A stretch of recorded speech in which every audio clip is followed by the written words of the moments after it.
These 5 products completely changed the industry. Not just made things easier, but revolutionized how we do it. Today, I'm breaking down the game changers that changed deck construction forever. If you've been in this business long enough, you'll remember life before any of these existed. What I have here are some samples of different products that we have used over the last 35 years from beginning deck construction until today. So one cool thing about Drdecks is we've been in this game for a really long time, and we have seen the evolution of where things started, where they progressed, and where they have become. So what I'm doing is I'm gonna go back in history a little bit to start with some of the most, in my opinion, game-changing products that we have acquired over the last 35 years.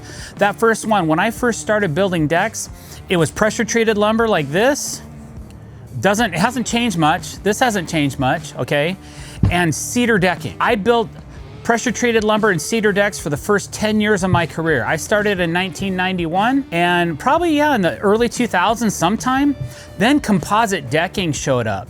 Composite decking started out one company. It was a company called Drdecks. They made a product of composite decking. Now, this is a much newer sample. This is a product called TimberTech, but you can see from the end grain, it has a composite core. Composite core means that it has wood and plastic or some type of plastic filler combined together to create the core, and then a much more durable shell. I've abused this board. I've used it as a heat source, or a blank is what I call it, for different techniques, and that's why it's just laying around. So it's usually wrapped on all sides. This is more modern technology. So it's a fully encapsulated board. Before this type of technology was available, the original decking products was only a composite deck board. It just had this center core with some dye mixed in it. That was it. That's what your original Drdecks looked like.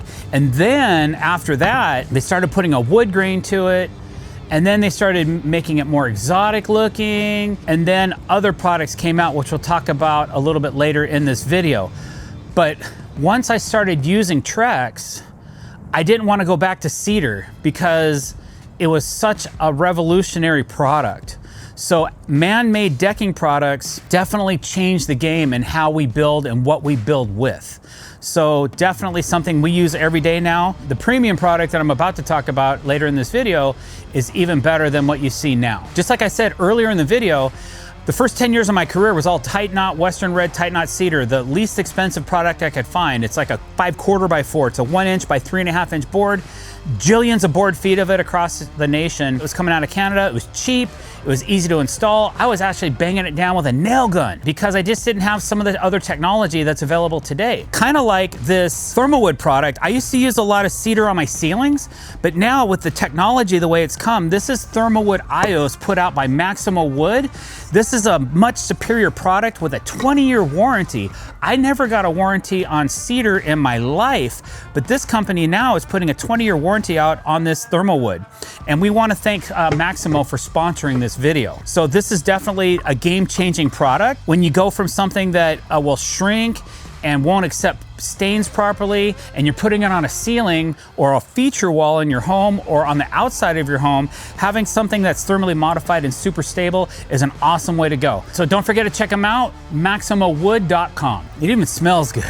I just, that's the first thing I do. I don't care if it's a piece of this, could have poop on it, but I'm still gonna smell it. Going from cedar to composite early in my career was a big game changer. And then along came the conundrum of, okay, I was doing cedar decks and building cedar railings with cedar 4x4s and side rails and pickets, which we used to have a staining service or a deck sealing company attached to Drdecks. We were staining 30 decks a season. So we were doing all this maintenance and cleaning. And the hardest part about that was painting and staining all of the picket railings that we would build. It took forever, and it was the worst part of doing that part of the job. Was the deck is easy to stain or seal, but the picket railing always was awful. Going from a wood railing to an aftermarket aluminum system was also a game changer in our industry. Aluminum picket railing and aluminum and glass railing has revolutionized how we set a border onto a deck. So one of the things I think we use a lot of is Regal Ideas makes a really nice aluminum picket, and they make aluminum and glass, and then they have that really beautiful crystal rail product. But just the aluminum picket railing in general, it's low maintenance, it's easy to take care of, it's powder coated so it's super durable, has a limited lifetime warranty. You can't really go wrong. It does cost more than a wood. Well, nowadays, I would say back then, it cost less than wood. Maybe if you factor in the labor savings and how fast it was to install, you're at a wash. Nowadays, you're probably still at a wash, even though aluminum and tariffs and all that stuff are going on. I still feel like with the price of clear cedars, because we always used to do a really nice cedar railing. We wouldn't do too much tight knot. We're always buying a premium product. I'm always gonna pitch an aluminum handrail system.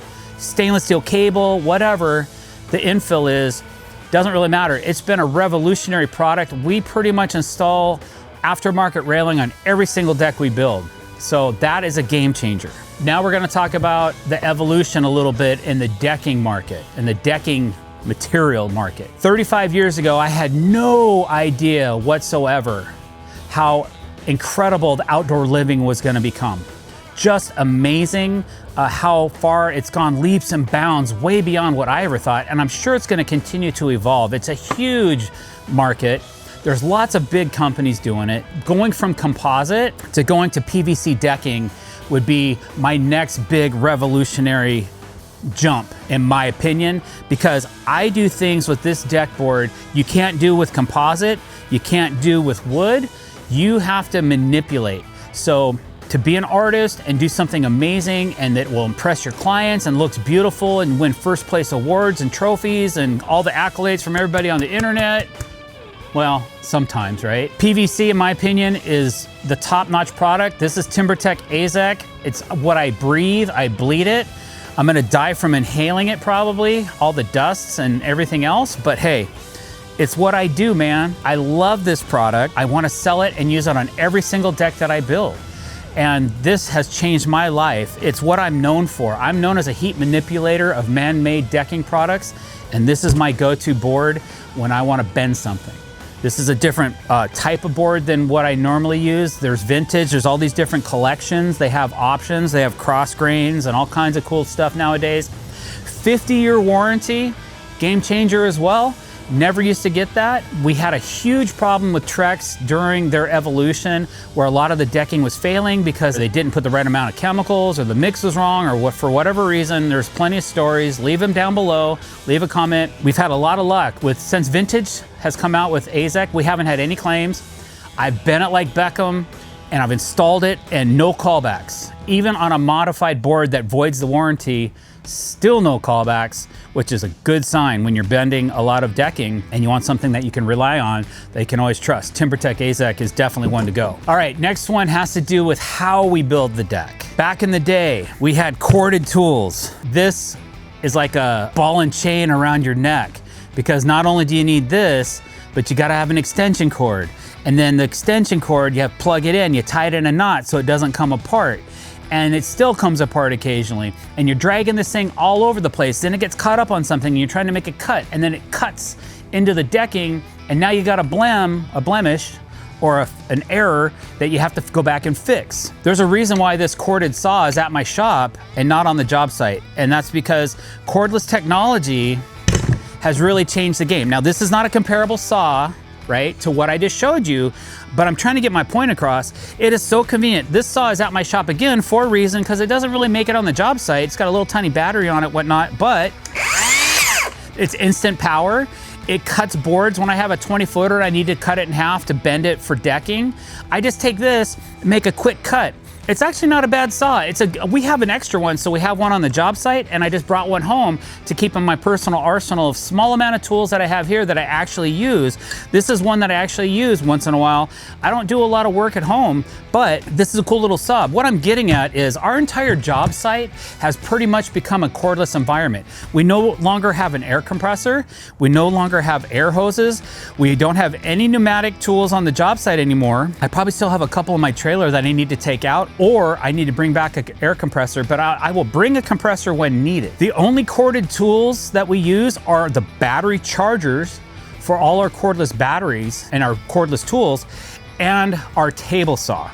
Now our table saw, I doubt I'll ever use a cordless version of a table saw because the type of materials that we cut, this wet, dank, difficult hemlock, pressure treated, I can only rip a 20-footer once or twice and then that battery's gone. It's a very inefficient way, in my opinion, to rip boards. You lose power, it binds. If you get some binding going on and you don't have a really sharp blade on the saw, it's not for me. If you're ripping little light trims and maybe some thermalwood IOS, a cordless table saw might be a good way for you to go. For me, I gotta have a plug-in table saw, mandatory, working exterior in the rain, coming down, trying to get things done, just getting it ripped. You're not gonna really have as much success with a cordless table saw. There's my 2 cents. But revolutionary, yes. Game changing, yes. For the future, are we gonna have an all cordless job site? Yes, except for a table saw. Somebody out there prove me wrong, send me something that I can take out and use, and I'll try it. But I don't see it coming in the next 10 years. And then my last thing, you guys, something that has really changed the game and how we install the deck board is hidden fasteners. Now, you guys have all heard about Cortex. Cortex is made by a company called Fasten Master, and that's a face screw and a plug that you use to hide the screws. This is another product. This is a clip made by a company called US4, and it is a hidden fastener system that basically reaches over the side of the joist like so, and then you have a groove board. From the side you can see an area for the slotted decking or a groove deck board to slide into, and then this becomes a natural gapper in between the decking, and it helps protect the joists from future rot and decay because sediment won't fall onto the decking as much. It kind of slides off of these edges right here, and then you just stack these in. And then once you gap the board, you just use a T15 with a thin head, and then you can go through, you can clamp. I clamp up to 5 deck boards at a time. Then I install these screws. I like the fact that they're using a longer screw on this. You can see how loose the grains are on this material. So if you have a shorter screw, you're only gonna get through a couple of these end grains or side grains or whatever you wanna call them. But with a taller screw, I'm gonna get down and get a little bit better bite into this product, okay? So that's why I like these taller fasteners. Again, this is a US4 product. You can search US4. You can also find them on buildersexpress.com. Now, hidden fasteners, it speeds things up. It hides all the face screws, but no matter what system of clip we use, we're still gonna Cortex the ends to pin the decking down to the framing. So we might use 2 different or possibly even 3 different hidden fastening systems on the same deck to get the desired effect that we want. There you go.